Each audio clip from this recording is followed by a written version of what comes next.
Turbo and 2K show.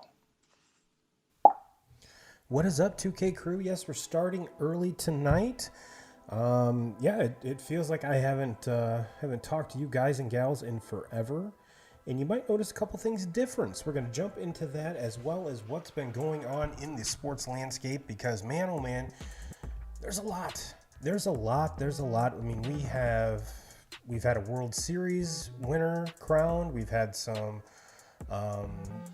iconic coaches step down. We've had an iconic coach pass away. And, of course, the football, both NFL and college has been going on and getting good because that's the time of year it is. And Brandon, I'm sorry, we're not going to talk about Premier League football. That's for a whole other show. But let's rip the Band-Aid off real quick. Obviously, no 2Ks tonight. He is hiding from deers. And so if you did join to see Mr. 2Ks, I do apologize, but hopefully he will be back here soon. He said he'll be back once he shoots a deer, so he might be back next week. He might be back in, I don't know, January, so who knows. And we are going live for the first time on Twitter. So all my Twitter followers, thank you for showing up. Thank you for joining. The best platform to watch this is on YouTube. So the YouTube fan, thank you so much. If you haven't already, like, subscribe, hit the bell to get notified every time we go live. And for those of you on Facebook, same thing. Head on over to YouTube, even though I do enjoy conversating with you guys and gals.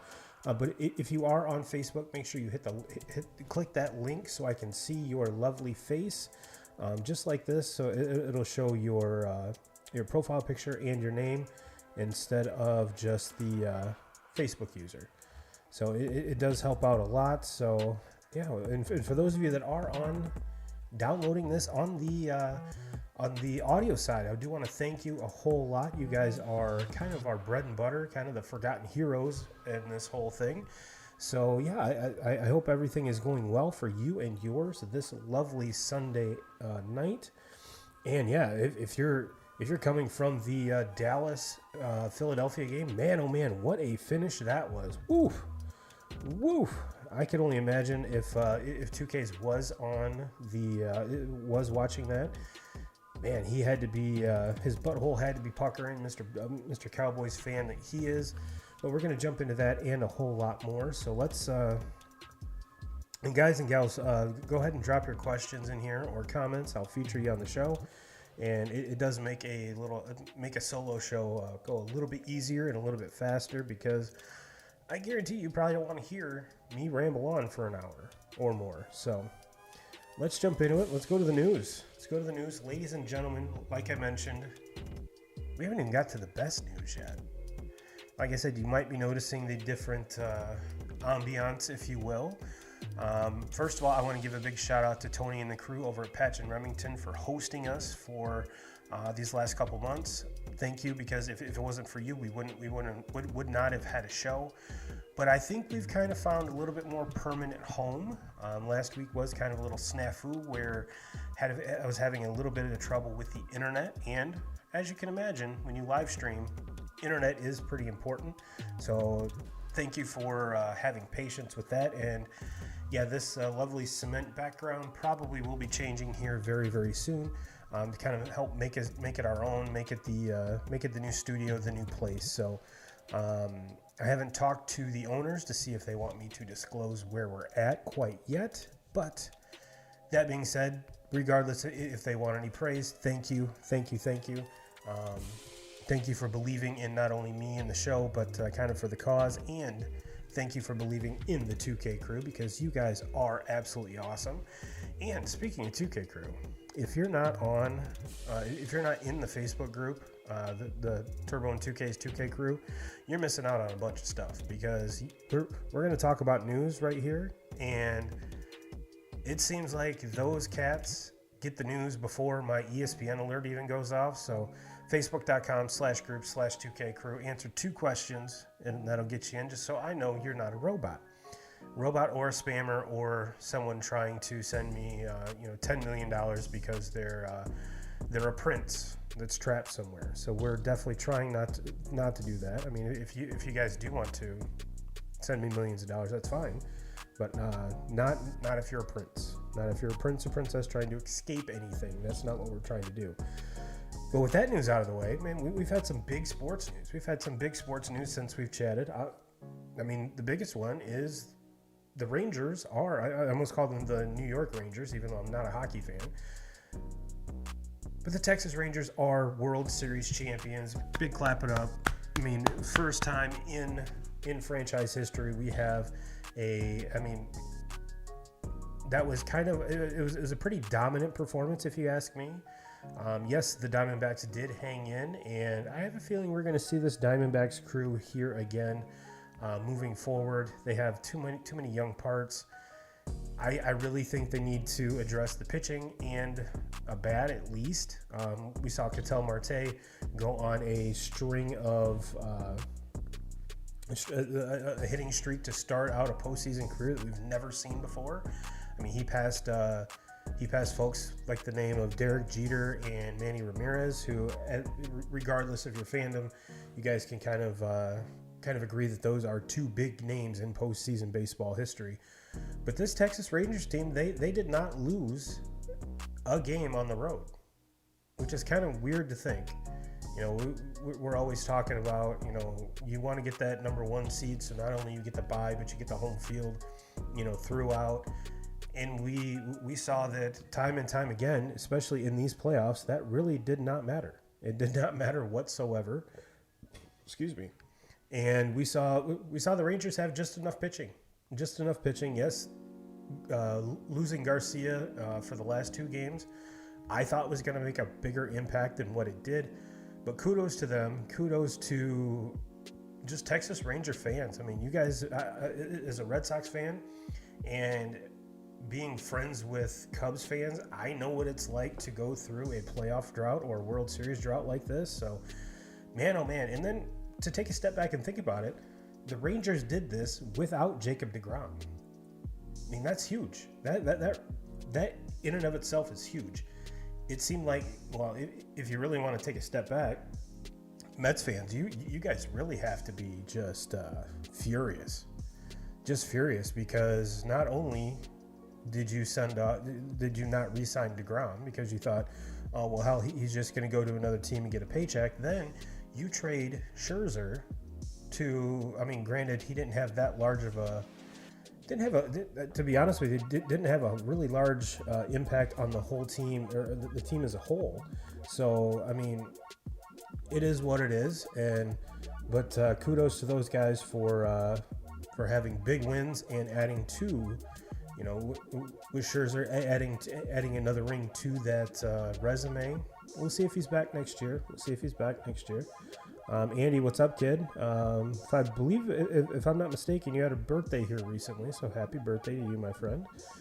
But yeah, and then add on top of that, we didn't even touch on Terry Francona stepping away, Terry Francona retiring, and then once the Astros were kind of eliminated from the playoffs, Dusty Baker steps down. So there's two iconic managers that I think both of them will walk into the Hall of Fame one day. And it seems like that if they retired in the same year, they'll be going in the same class. So I personally think that's awesome. Two very well-deserving and very awesome baseball minds. It's sad to see them go, but you know what? At this point, I think they've deserved it. I really do. I think they deserve it, and it's time to see. All right, well, where do these two franchises go from here?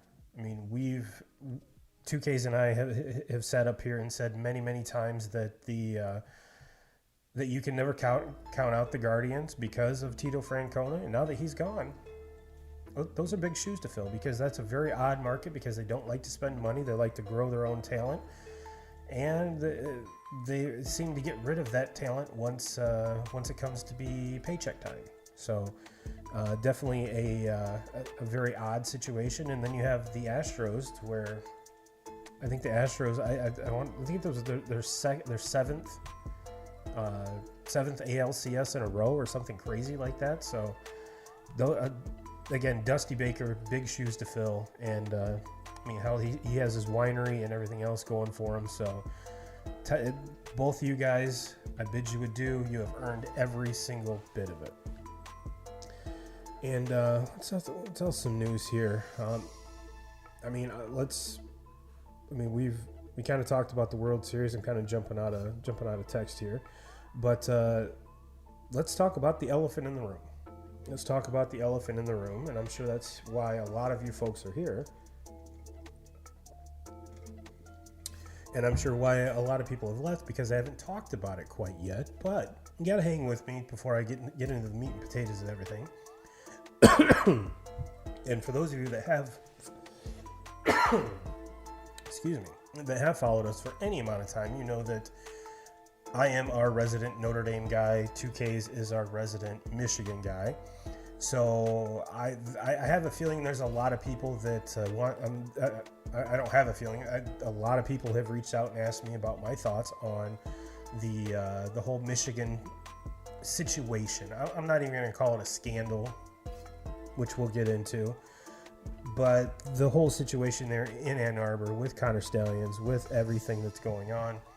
And I've written 2 blogs about it. So if you're not subscribed to the blog, go to buyturbobeer.com. Sign up to just click the link, and you will be subscribed to the blog. And while you're there, if you do feel a little froggy and you want to help support the channel financially, buy 2Ks and I a beer, and we'll give you a shout out on next week's show. But this whole thing kind of started out. I get it. I was getting the impression that this was kind of a witch hunt, if you will. You know, this piggybacking the whole buying the kid a cheeseburger thing during the COVID no recruiting thing. I mean, these are little tiny allegations that, in the grand scheme of things, is it going to change anything? Absolutely not. But what I've gathered and what I've seen and what we've all seen, because it's been extremely public, you can't turn on any of the any sports network without anyone talking about it. Let's see. Tanner says Turbo in the dungeon for the time being. Like I said, we're gonna spruce this bitch up here a little bit. And Brant, well, what's up, Brant? How you doing, kid? Haven't seen you in a while. They're all afraid of Michigan, and it's hard to argue that. But what's jumping off the page to me is there's no way all of this can be true, right? There is absolutely no way this can be true. And for someone that is such a non-Michigan football person to have this kind of opinion, I think is rather odd, because you take a look at, down south. In Columbus, everyone is just calling for Jim Harbaugh's head. This happened on his watch. This is completely unacceptable. This, throw the book at him. Give him the death penalty. Get him the hell out of here. I honestly don't think it's quite that, but.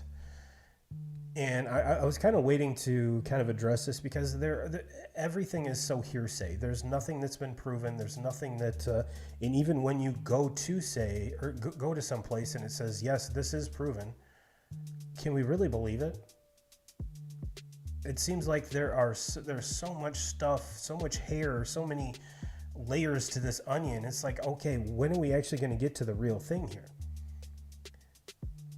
And the main question is, did they really steal these signs? And, like my first blog said, and every ex-NFL, ex-college football player that's actually been worth a damn has said, no, I don't see how any of this could be beneficial. Add to that kind of so if it stopped right there, and if it does stop right there, I'm fine with it. I really don't care. I completely understand that it is against the rules, yes. However, these rules were made in like 1994. This is 2023, okay? We are paying athletes, NIL. Why on earth is it illegal to go advanced scout on site, on premise? I honestly thought this was going on the whole time. I can't be the only one. I can't be the only one. And add on to that, I mean, there's, like I said, there's too many things that are completely outlandish that I think has helped stirring the storm with this story. And I've heard it from many other people. If this wasn't Jim Harbaugh and this wasn't the University of Michigan, would it have this many legs? Absolutely not. Absolutely not. And if you're a Michigan fan, you can kind of put a lot of this blame on Harbaugh because he was the one that called out the NCAA at the beginning of the season, which kind of garnered more attention. Is it right that they're doing it? Absolutely not. Absolutely not. And there's a whole slew of other things, and to be honest with you, there is, and one thing that before I get into that, Brant says, I'm sure most schools steal signs, but regardless, they still have to make the plays on the field. Absolutely. Absolutely. And there are many ex-NFL and ex-college players that say that same sentiment, Brant. I mean, even take pitching, okay? I mean, pitching is one of the most, up until the pitch com, I mean, the most steeled sign of anything in the history of sports. But when you're Randy Johnson and they know a fastball is coming, you still have to hit the fastball. Mariano Rivera threw 95% cutters. He had a whole lot of success with that cutter. So you hit the nail on the head right there, my friend. And I'm honestly taken aback at this whole thing. Now, getting into the next level of the onion is where shit really gets weird, and I'm just like, there's no way possible this is actually real. Okay, and I'm sure most of the folks in the that are watching are indeed Michigan fans, because I did put the title and the thumbnail as such. So this was gonna be kind of the hot button topic here. And what gets me is that the whole, we scouted teams that we thought we might face in the college football playoff, and then sold those videos to opponents coming up to kind of make sure that they weren't able to get in the playoffs. And like I said, I this is one of the reasons why I didn't really want to speak on this, because it just seems too outlandish. And you might be saying, well, Turbo, what in the hell are you talking about? Last year, now this is alleged, obviously. Pat McAfee's taught us to use the word alleged a lot, so thank you, Pat and the boys. I do appreciate it. But when it comes down to the allegation that they scouted Clemson and Alabama, sold those to South Carolina, I believe it was South Carolina. South Carolina's quarterback had played, which I think is Spencer Rattler, right? Am I wrong?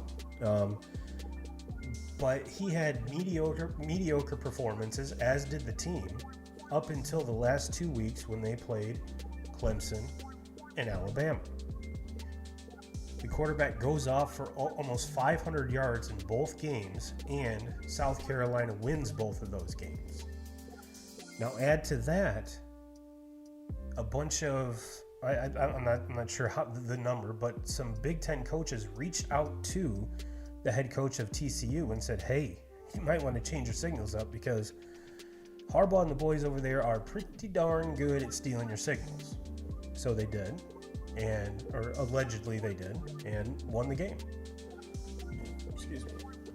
And won the game. So it's shit like that makes me just believe that this whole thing is just completely blown out of proportion and completely unbelievable. But on the other hand, in this day and age, and I mean, this whole Connor Stallions dude is, I mean, I've been told by a very reliable source that there is someone here locally in Southwest Michigan, that this person, this the student's parents told this person they were involved in this, and the family had to hire a lawyer.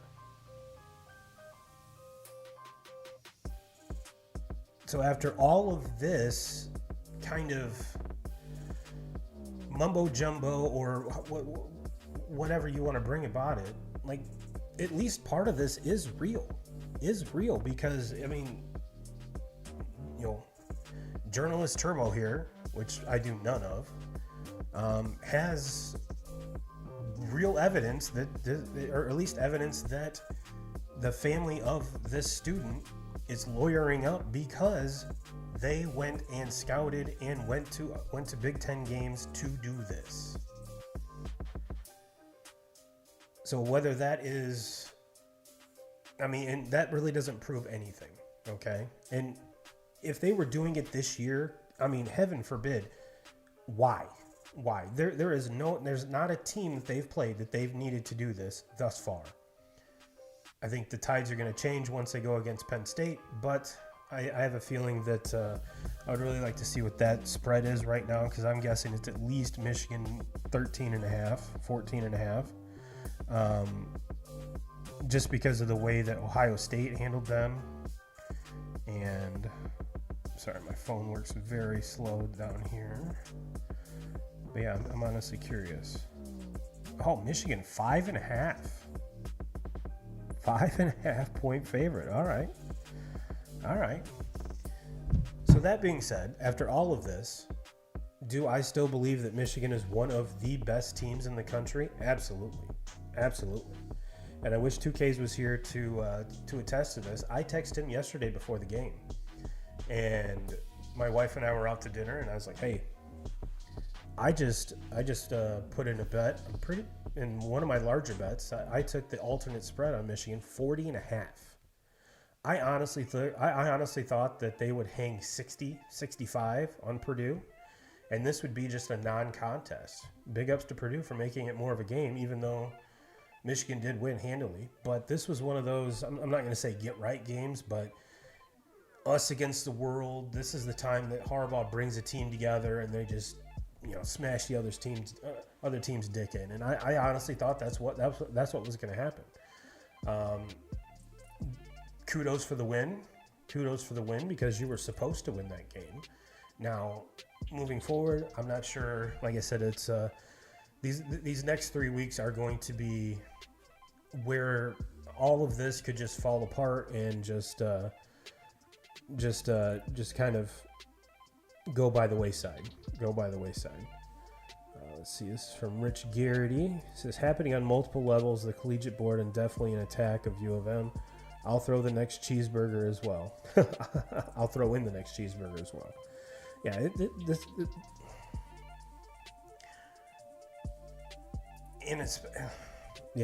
it's something that I'm kind of tired of talking about, but since it seems like we're finding out something new every single day, and I don't understand. Yes, Michigan has come out and said something, a little something. We've heard clamorings of a meeting between the Big Ten president and the president, or the ADs or presidents of the Big Ten universities. We've seen that, supposedly. And really, what is it gonna do? What is any of this going to do? And I know that's not the approach to take. Is like, well, they're not going to do anything, so what difference does it make? It really does make a difference. And I think even if the difference is from this, starting in 2024, in all college football has the same helmets with the transmitters in them that the pros do, I think this is going to force the hand and actually make them do it. And don't give me this line of bullshit that the universities can't afford transmitters in the helmet. Nope, not buying that. Not buying that one bit. Sorry. Nope. Even a program like Western Michigan University, which I'm an alum. I went. I spent my time there. Looking at all the stuff that they have, yes. And add on top of that, especially with Western, they're allowing beer sales at Lawson Hockey Arena. So I guarantee just the alcohol sales from the hockey team will be able to pay for the transmitters in the helmets for the football team. So don't give me that. I mean, we're talking every university, every single university. What are there? 131, 133 teams in D1. Every single one of them can afford transmitters for the helmets. Don't give me this that they're billion-dollar industries. Okay, not buying that. Not buying that, especially when a booster can pay, I don't know how much to get a player on campus. So no, this has to happen. And if this is the straw that breaks the camel's back that makes this happen, then I think none of this would even be a talking point. I mean, this honestly should have been taken care of a long time ago. So if you're looking to blame anyone, blame the NCAA for not making this a rule earlier. And yes, there does need to be some blame handed down to Michigan because, and yes, many other teams have probably done this, are still doing this. However, you were the one that got caught. The smoking gun is always the one that gets caught and gets the punishment. So, and do I think this is going to be a big punishment? I do. I really do. And whether you agree with it or not, I think this is Jim Harbaugh's last year at Michigan. I honestly think because yes, the university gave him a 3-game suspension. The NCAA hasn't done shit yet. The NCAA takes forever to do anything when it comes to punishments and investigations. So in 2025 or 2026, we might actually see what happens with this. I mean, hell, look, Reggie Bush was a member of, I think he might even been with he was with the Saints when he got his Heisman revoked, which free Reggie, give him that shit back. But it took them many years after Reggie Bush was already in the pros to figure out that they were going to take his Heisman away. So do I think this is something that's going to be, handled or adjudicated or penalized this year? Absolutely not. Absolutely not. You cannot tell me that that's going to happen. So I guess it's more of I'm sure once 2Ks comes back on the show, we will talk about it again. That'll probably be it for me until there is some falling out of this, because I'm tired of speculating. I'm tired of talking about it, and I will give my reaction when something comes down. So Brant says Lawson lunatics. Absolutely. I'm pretty sure I'm not pretty sure. I'm 100% sure I went to way more hockey games than I did football games when I was at Western.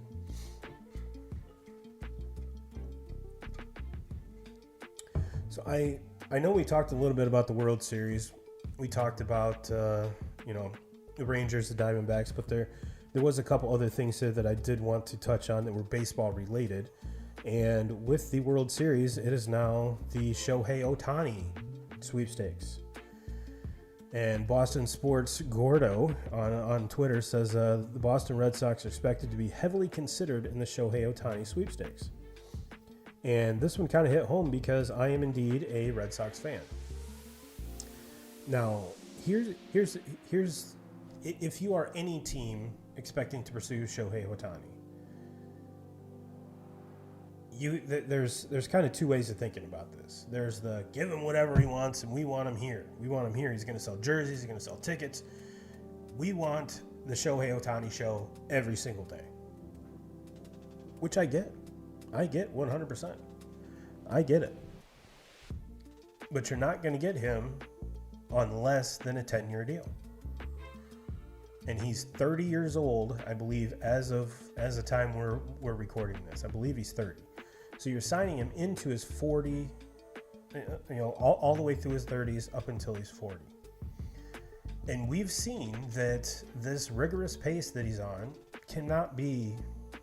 I mean, this is a second elbow surgery in 4 years, 5 years? At what point do you just say, hey, dude, can we just hit? Can we just hit? And then you're sitting there with a 40, 50, some say $60 million contract for a DH. Yeah, could you potentially put him in the outfield? Sure. Is he a fantastic talent? Absolutely. We've never seen anyone like him before. But could you imagine the GM of insert name of team here that is the one that has to tell Shohei Ohtani that he can't pitch anymore? I know I wouldn't want to be that GM. Not this guy. Not this guy at all. Not this guy at all. So it gets to the point where now if we're talking a 5-year deal, yeah, absolutely. I would overpay for a 5-year deal for Shohei Ohtani. But as far as a 10-year deal, I mean, yes, the Dodgers are going to be in play here. Yes, the Red Sox are going to be in play here. The Yankees are going to be in play. Hell, there's even been rumors that the Padres are going to be in play, even though they had to borrow money to pay their payroll last year. And they're looking to move at least Juan Soto, if not Fernando Tatis Jr. and some of these other contracts, maybe Bogarts, who knows. But it's to the point where, okay, how much is enough? How many $30+ million contracts can you have on the books at one time?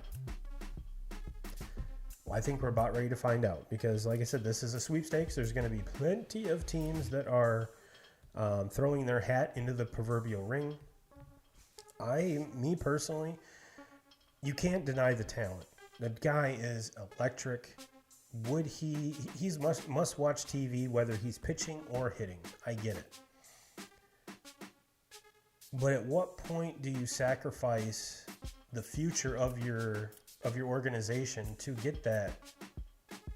It's not a sideshow by any means. I'm just trying to think of a better word, a circus, I guess. And yes, you're going to have a very large market that wants to buy your gear because I guarantee the same thing happened with the Angels. How many Ohtani jerseys were sold overseas or across the world? Or hell, even in the United States. And if he does sign with the Dodgers, another huge market in LA that would love him. I guarantee they would love him. I mean, how could you not love him? But at what cost? At what cost? And like I said, I would not want to be the GM that goes down in history saying, Shohei, you're just hitting. You're just hitting. I mean, theoretically, you would want him to make that decision, but I really don't see it. I really don't see it. I did have another baseball thing here. We've had a trade. We've had a trade already. The Tigers trade minor league pitcher Blake Holub to Milwaukee in exchange for Mark Canha. I think that's a very good trade for both sides. Canha had an excellent season last year, and if you're a Tigers fan, you're looking for any kind of pop out of that lineup that you can get. So that's a very good start. Very good start.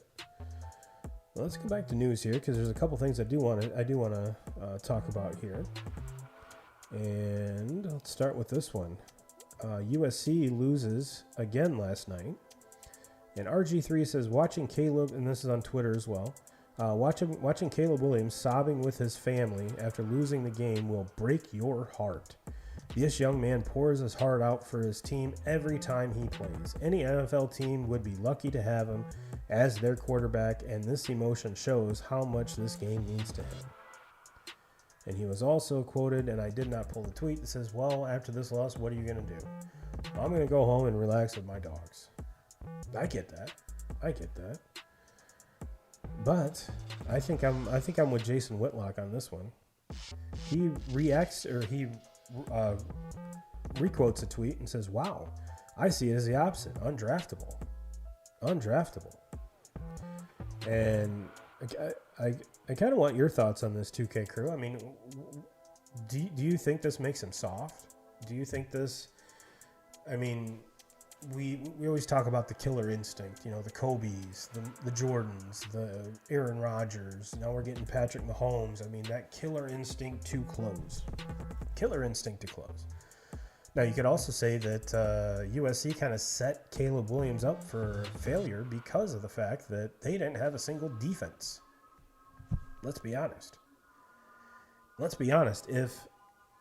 If you look back at probably most of the games that they played this year, if they would have had one more stop on defense, they'd probably have a couple more wins. Williams would probably still be in the Heisman talk. Are his numbers pretty similar to what he had last year? Absolutely. Absolutely. Are they Heisman worthy? Yep. But the way his team plays, not just his team, the defense plays, is taking him right out of that conversation. Right out of it. Right out of it. So it is, and yeah, that's kind of what I was thinking too, Brant. He says Caleb Williams is overrated and doesn't have the mentality for the NFL.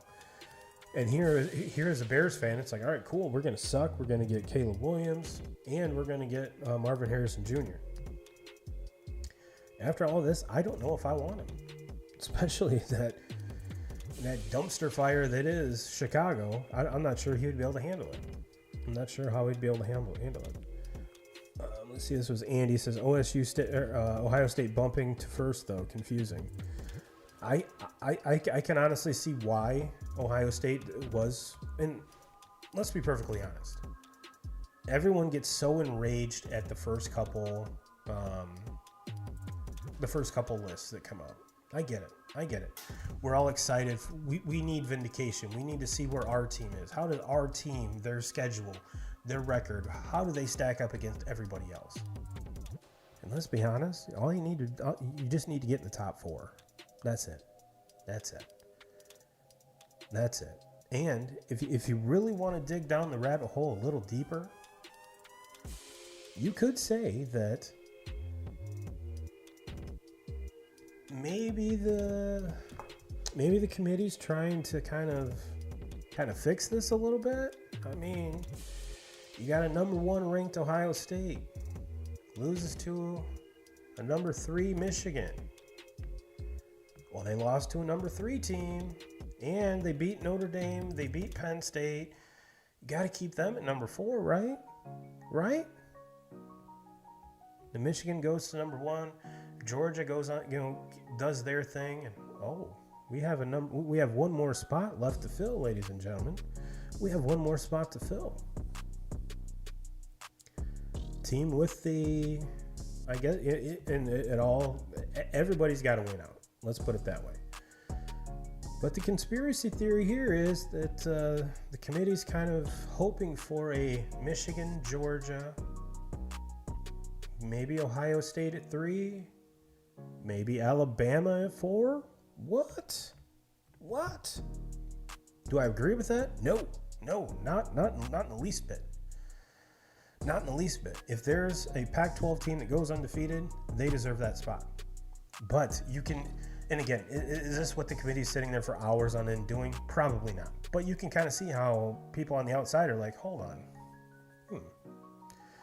Because it's different if Michigan's 1, Ohio State's 3, Ohio State loses, they're going to fall out. But if they're number 1 and they lose to the number 3, then hey, we can still have them in, right? We can still have them in. This is totally doable. So, like I said, do I believe it? Not at all. But to answer your question, I think it's you just have to be in the Final Four. Doesn't matter what it is now. Michigan, Ohio State are going to play. There's still a whole lot more to be left to uncover throughout all of this. Let's see here. And this is from. If you guys actually click that link, like I told you, this would be a lot easier. They have played 2 ranked teams, but they haven't had any substantial wins, in my opinion. They just really haven't stood out. If you want to make that argument, Michigan hasn't played anybody. Do they have statement wins? They have big numbers wins, yeah. But as far as ranked wins, nope. Neither does Georgia. Nope. So it is what it is. And I think they honestly put these lists out for people like me and you to sit here and talk about it and give us something to talk about and debate. That's really what it is. And let's see. This is from Rich Garrity. Williams is a dude that paints his nails to disrespect his opponents and publicizes it to be funny and okay. Not a class act. Talented, but not a future franchise, especially with his character. I agree. See, there's one more here, I think. This is from Andy. I'm a diehard Michigan fan, but I don't think they deserve the number 1 spot either. Top 5, yes. No, you could honestly make a case for any one of the top 5 teams to be number 1. Let's be honest. And I think Michigan is probably the most complete team right now. You talk about all phases of the game. They have a returning quarterback who went to the playoffs last year. I think they're very, very equipped to make another run, and I honestly think they will.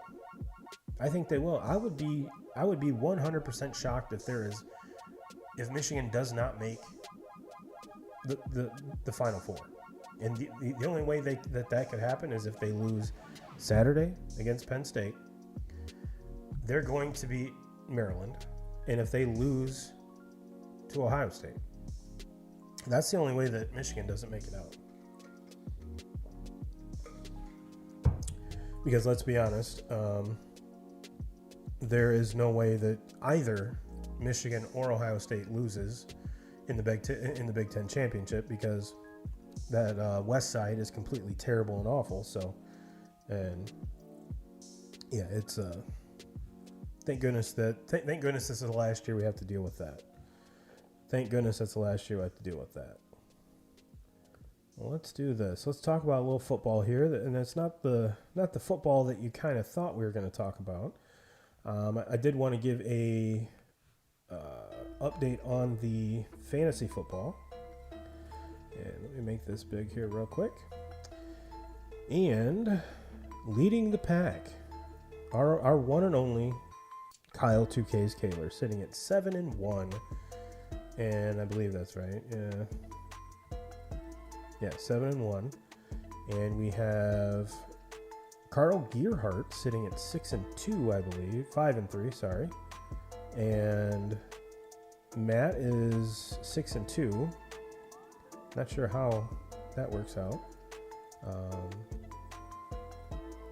But let's see here. 6-4. Then it drops off to a bunch of 4-4 teams and 3-5 and 2-6 teams. So there's definitely there's the top 3. Let's put it that way. 2K's at 7-1, Matt at 6-2, Carl at 5-3, and then Jack, Troy, Brett are all 4-4. I'm at 3-5. There's another team at Emily's at 3-5, and then Kayla and Brett are at 2-6. So definitely, there's a lot of time left. And I wanted to say this so I could show this tweet here.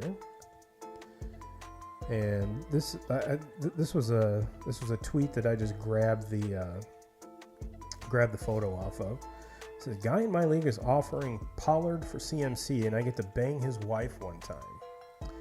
Guy in my league is 3-5, desperate to turn his team around, and needs more consistency at running back. He sent me a text saying he wants CMC, which is Christian McCaffrey, for those of you that don't know. But there's not really anyone on his team I want. I'm currently 7-1 and don't need to make any changes, really. He said I could bang his wife one time if I accept the trade and it goes through. Honestly, it's pretty tempting since she has huge tits and I've always fantasized about her. Is it worth throwing my chances to win the ship out the window for a chance to bang his wife?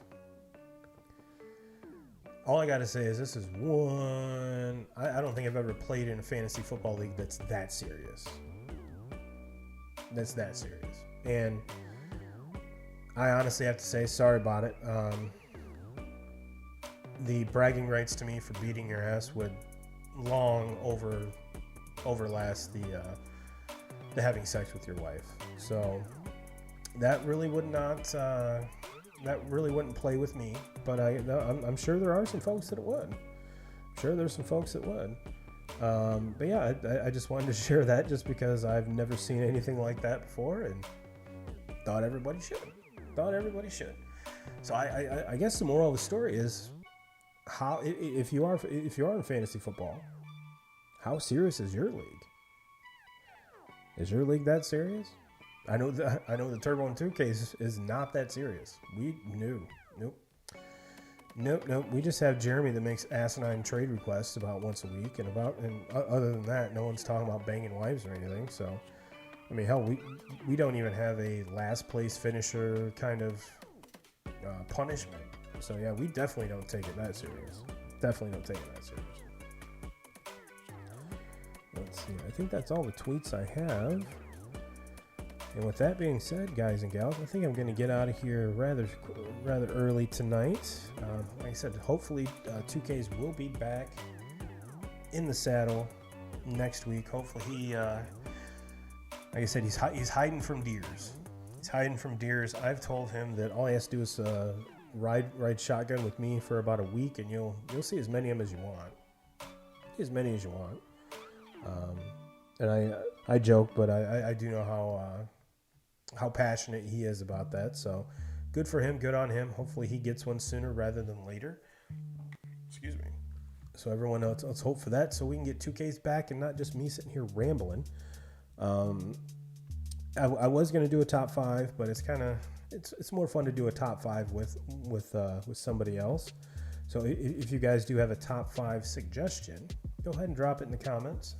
We're always more than happy to, adding that segment has been really, really fun. However, it's kind of challenging to come up with new subjects. So we try to keep them sports related, but I think some of the most fun are not sports related. So yeah, go ahead and drop us your suggestions down in the comments. And again, for those of you that have been watching on Twitter, this is our first live video on Twitter. So welcome. We'll be coming to you live every 8 o'clock every Sunday on 8 p.m. Eastern. So if you haven't hit that subscribe, or I guess it's a follow on Twitter or X, whatever you want to call it. For those of you that are in the 2Ks group, thank you for watching. If you are on the YouTube page, don't hesitate to hit that subscribe, hit the bell so you get notified every time we go live. Go ahead and drop us a comment. And again, for those of you on the audio side, love each and every one of you to death. We try to make the mundane, whether it's a workout or a drive, a little bit more entertaining. So I do appreciate you taking us with you. And as always, Jim Rome, we're coming for you.